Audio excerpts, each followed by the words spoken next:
Bonjour à tous et bienvenue sur Monaco Info. Tout de suite, les titres de ce journal. La fusion nucléaire, une conférence internationale se tient en ce moment même en Principauté. Vous en saurez plus sur le programme ITER à Cadarache. La Chambre de développement économique vient d'organiser son dernier rendez-vous des adhérents de l'année. La direction des affaires culturelles a présenté le forum des associations culturelles à l'auditorium Régnier 3. Et enfin, coup de projecteur sur une soirée de networking organisée par la Jeune Chambre économique avec pour thème le monde de la mode. Avant de développer ces titres, sachez que ce mardi 3 décembre est la journée internationale des personnes handicapées. Et à ce titre, en fin de journal, vous pourrez suivre un magazine consacré à l'accessibilité pour les personnes handicapées qui vivent en Principauté, une des priorités pour le service des affaires sociales et de la santé. Sans transition, une grande conférence internationale se déroule en ce moment au Grimaldi Forum, dont le thème tourne autour de la fusion nucléaire avec le programme ITER à Cadarache, programme dont vous avez peut-être déjà entendu parler. Alors, dès que l'on évoque le mot nucléaire, en règle générale, cela fait peur. Nous allons essayer à travers ce reportage de vous apporter quelques éclaircissements. La Principauté est partenaire du programme ITER à hauteur de 5,5 millions d'euros sur 10 ans. Ce budget permet de financer des bourses pour de jeunes scientifiques, mais également d'organiser régulièrement des conférences internationales à Monaco sur les thèmes relatifs à l'ITER, comme en ce moment même au Grimaldi Forum, conférence en présence du souverain. ITER est un programme de recherche internationale sur la fusion. La fusion est le processus qui alimente le Soleil et les étoiles. Lorsque deux noyaux atomiques fusionnent, ils libèrent une grande quantité d'énergie. Voici le projet ambitieux des membres d'ITER, construire une énorme machine expérimentale, un réacteur de fusion capable de produire une énergie nouvelle. L'objectif de cette conférence et de ces rencontres est de donner un maximum d'informations, de montrer notre transparence sur le dossier et de démontrer que la fusion n'est pas un rêve. Nous avons un réel objectif avec la construction de cette machine et ce n'est pas un rêve.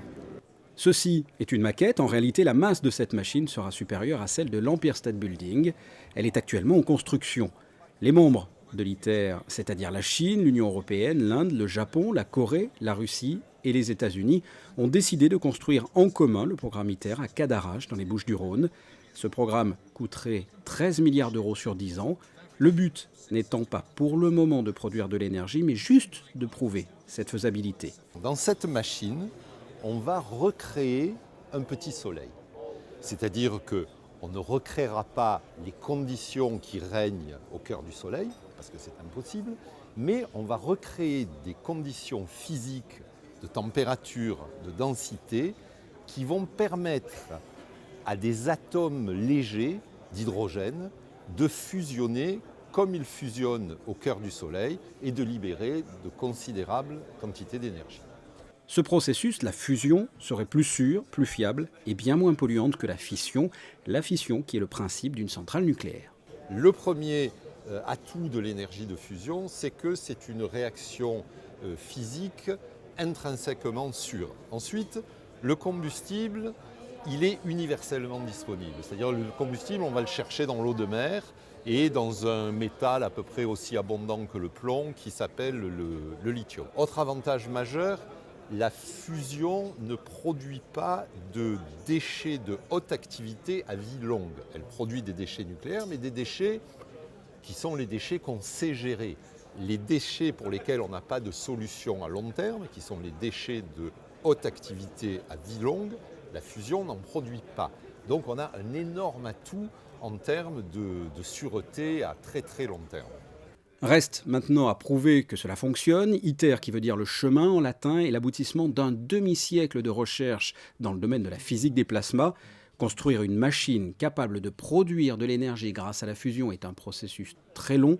La fin de la construction de ce gigantesque réacteur de fusion est prévue pour 2020 et les premiers tests s'effectueront vers 2027. Des tests qui, s'ils sont concluants, pourraient permettre par la suite de concevoir des machines de fusion industrielles pour produire dans l'avenir de l'énergie dont la population mondiale aura besoin. En bref, son Excellence Ghalib Iqbal, le nouvel ambassadeur de la République islamique du Pakistan à Monaco, vient de remettre ce mardi matin ses lettres de créance au souverain.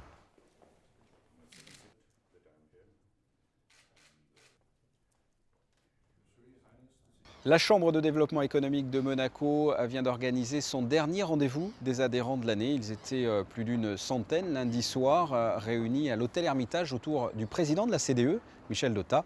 Le récit de Patricia Navarro. Le mois de décembre est souvent propice au bilan de l'année écoulée et aux perspectives qui se dessinent pour l'année qui vient. Le dernier rendez-vous des adhérents de l'année de la Chambre de développement économique de Monaco n'a pas échappé à la règle. En présence de nombreuses personnalités de la principauté et d'entrepreneurs, Michel Dotta est revenu sur les nombreuses actions et missions menées à bien par la CDE en 2013 et dont l'objectif principal est de faire connaître les différentes facettes de l'économie monégasque. Nous avons des entreprises dans des secteurs porteurs comme l'environnement ou les nouvelles technologies qui opèrent à la Principauté de Monaco et que les gens découvrent tous les jours. Mais nous avons surtout aussi des entreprises qui sont très performantes à l'international dans des niveaux pointus, qui sont souvent pratiquement les leaders en Europe ou dans le monde, ce qui est surprenant, et qui sont vraiment basés à Monaco avec des PDG qui sont installés à Monaco, des vrais résidents monégasques. Au total, en 2013, la Chambre de développement économique de Monaco a organisé plus de 40 opérations en principauté et effectué 5 missions à l'étranger dans des destinations aussi diverses que la Russie, Hong Kong ou le Kazakhstan. La bonne chose, c'est qu'on apprend toujours quelque chose. Donc Hong Kong, c'était fascinant par le savoir-faire, la rapidité, l'efficacité de cette ville-État qui est comme nous. Nous avons aussi été en visite à Shenzhen, qui est la ville qui se développe à vitesse grand V en Chine, donc avec Shanghai. Pour Moscou, avec la Russie, il y a un potentiel de clientèle qui est déjà développé en matière de tourisme et d'hôtellerie de façon spectaculaire, puisqu'ils ont été les premiers clients de la Société des Mains de Mer courant du mois d'août en matière de chiffre d'affaires, donc c'est très significatif. Ils sont très demandeurs du secteur du luxe qui est porteur à Monaco, bien sûr. Et puis avec le Kazakhstan, vous l'avez dit, c'est un pays en voie de développement avec des ressources de matières premières exceptionnelles par rapport à non pas à la taille du pays, mais à la taille humaine du pays. En 2014, la Chambre de développement économique envisage déjà plusieurs missions en Asie encore ou en Afrique. Elle portera aussi sur les fonds baptismaux un nouveau club en principauté, le club des responsables ressources humaines de Monaco. Mais avant cela, pour clôturer dignement une année 2013 particulièrement riche, la CDE organisera le 17 décembre prochain, aux côtés du groupe Nice Matin, la remise des prix du Club de l'Éco. 6 entrepreneurs monégasques seront récompensés pour leur travail dans des domaines tels que le développement durable, l'innovation, l'international, le Made in Monaco ou le manager de l'année. La direction des affaires culturelles organisait le forum des associations culturelles, arts plastiques, loisirs, danse, théâtre. Une quarantaine de stands étaient installés ce week-end à l'Auditorium Régnier 3. Vanessa Dessy vous en dit plus. Réunir une grande partie de l'offre culturelle en principauté en un lieu, pari tenu pour la direction des affaires culturelles. Plus d'une quarantaine d'associations étaient venues partager sa passion avec le grand public lors du forum des associations culturelles de Monaco. Danse, musique, décoration ou échanges internationaux, les exposants étaient venus nombreux. Nous avons à Monaco une floraison d'associations, et notamment d'associations culturelles. Le forum, c'est le moyen de donner à chacun la possibilité de présenter son travail et aussi de présenter ses espoirs et aussi d'intéresser nos compatriotes à venir travailler avec les associations. Certaines associations que l'on ne présente plus participent, comme à chaque fois, au forum des associations culturelles. L'occasion d'échanger avec le public, mais surtout de faire découvrir son actualité. Si on peut vendre quelques disques, ça c'est avec plaisir. C'est toutes des danses qu'on peut danser, le tango, la valse, le mambo, le cha-cha-cha. C'est bien pour nous parce que ça nous fait une occasion de nous produire. Et puis on voit des amis qu'on ne verrait pas sinon que des musiciens. Et parmi les petits nouveaux sur le forum, l'association marocaine de Monaco souhaite faire ressortir les liens qui unissent déjà la principauté et le royaume du Maroc. On essaie justement de donner une bonne image des Marocains. de la vraie culture qu'on la représente. C'est très important pour l'association. On se présente, que les gens ils nous connaissent, qu'on rencontre les gens, qu'ils savent ce qu'on fait, qu'ils s'intéressent à nous. Comme pour l'édition 2010, la manifestation a connu un franc succès. Cette année, plus de 600 visiteurs se sont rendus au Forum des associations culturelles de Monaco. Coup de projecteur à présent sur une manifestation organisée par la Jeune Chambre économique de Monaco au Stardeck sur le quai Antoine Ier. Il s'agissait d'une soirée de networking qui avait pour thème le monde de la mode. Émilie Rousseau. Tout au long de l'année, la Jeune Chambre économique organise des événements pour mettre en valeur le savoir-faire monégasque. La semaine dernière, la JCE avait rassemblé ses adhérents au Stardeck pour une soirée organisée par la commission National Business Network. C'est la commission de la Jeune Chambre qui est là pour aider les membres à développer leur réseau personnel, amical, mais surtout professionnel. Donc c'est pour ça, au cours de l'année, on a fait un certain nombre d'événements avec des thèmes différents pour pouvoir permettre à nos membres de rencontrer du monde. Par exemple, on a fait un événement qui était un événement recrutement, qui a été un très bel événement pendant lequel on a fait venir des recruteurs et des chercheurs d'emploi.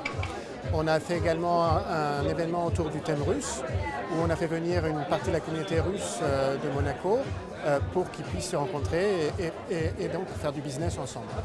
À chaque soirée, son thème, donc ce soir-là, la mode, était au cœur de ce business happy hour. L'économie en relation avec la mode, les magasins et tout ce qui a un rapport avec le luxe et la mode, c'est vrai que c'est très important en principauté. Et l'objectif réellement, c'est de promouvoir notre créatrice qui s'appelle Angie Moda Création, qui fait des vêtements sur mesure, des robes de cocktail, des robes de soirée, des tailleurs, ainsi que des costumes sur mesure pour hommes. C'est une vraie passionnée par son métier. Et ça nous tenait réellement à cœur de montrer ce qu'elle était capable de faire, son métier et ses robes. Et pour mettre en valeur les créations d'Angie Moda, rien de mieux qu'un défilé. Les membres de la JCE ont joué les mannequins d'un soir pour présenter les tenues sur mesure d'Angela Petrulli. Pour moi, c'est très important parce qu'on fait comprendre à les jeunes qu'est-ce que c'est l'haute couture. Ça qui pas forcément on comprend avec le commerce et on fait vraiment rapprocher la passion qu'on a dans le travail de cette maison. Et je pense qu'il est... Bon, vous allez voir les filles et les garçons qui seront habillés par Angie Moda, tous ils étaient très très contents. Et bon, les matières, les tissus, le travail, c'est pas le même qu'on trouve dans le tour. Je pense bon, que c'est vrai que ça c'est des travaux qui parlent tout seul. Et avoir quelque chose fait sur mesure sur soi-même, c'est comme vraiment un gain. C'est ça que je vais faire comprendre à les jeunes. Cet happy hour aura été un succès pour la JCE. Prochain grand rendez-vous, le dîner de gala des 50 ans de la Jeune Chambre. Elle célébrera son demi-siècle d'existence en compagnie de tous ses membres le 12 décembre prochain à la Salle des Étoiles. Le reste de l'actualité, en bref, Claudio Marzocco a été fait chevalier des ordres de l'Étoile de l'Italie à l'ambassade d'Italie en présence du ministre d'État. Constructeur et promoteur immobilier, Claudio Marzocco est le président administrateur délégué du groupe Marzocco. Le groupe est implanté à Monaco, en France et en Italie. Et le dernier gros projet en date, la Tour Odéon. En bref, toujours, alors que les travaux du port ont débuté sur la Darse Nord, du côté de la Darse Sud, le restaurant Le Zeste fêtait son 5e anniversaire en présence du souverain.